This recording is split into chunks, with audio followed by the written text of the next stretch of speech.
everybody. Welcome to today's Daily Devotional. I'm Felicia Harris Russell, and today's title is A House Divided Cannot Stand. In Matthew chapter 12:25, Jesus delivers a powerful truth when he states, "A house divided against itself shall not stand." Where there is the power of unity and agreement, the people become unstoppable. I'll say that again. Where there is the power of unity and agreement, the people become unstoppable. This is why God had to confuse the tongues of the people in the story about the Tower of Babel in Genesis 11. Because God specifically saw and said, "Indeed, the people are one, and they all have one language. And this is what they begin to do. Now, nothing that they propose to do will be withheld from them." God had to confuse their tongues because they were using the power of unity and agreement for an evil purpose.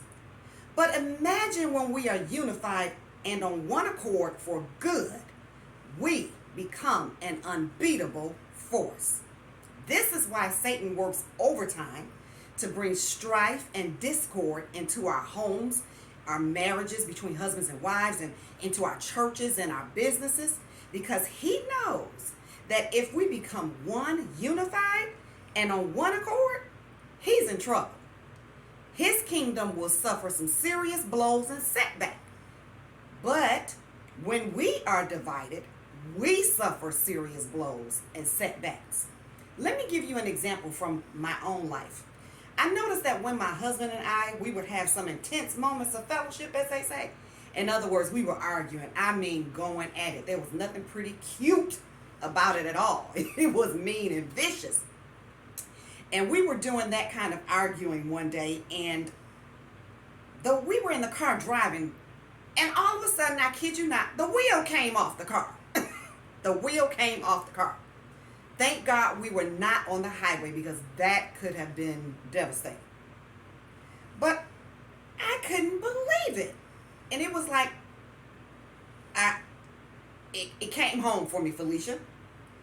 You can't have that type of strife and bitterness and contentious arguments with your husband and not expect the enemy to come in and steal, kill, and destroy.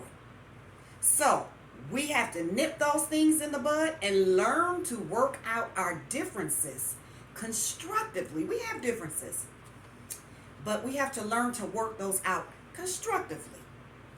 Now, let me give you an example of the power of being unified in spirit and purpose. The book of Acts chapter 2 states how the disciples were on one accord in one place. And then the Holy Ghost came and they were all filled, right? Well, I used to go to this church, and we used to have services. They were like the book of Acts in action, worship services.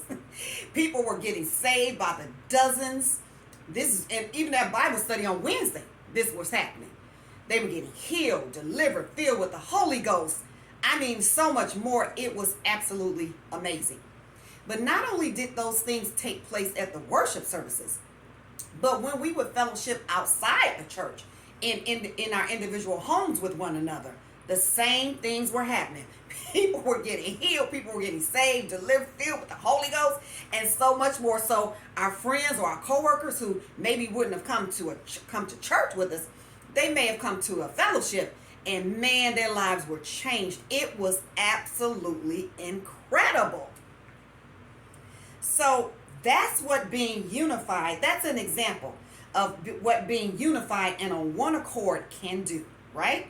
So today, beloved, let's embrace and respect and be intentional about the power of unity, because when we do, great and awesome things happen and lives are changed for the good. I love you. Thank you for joining me, and I'll see you on tomorrow.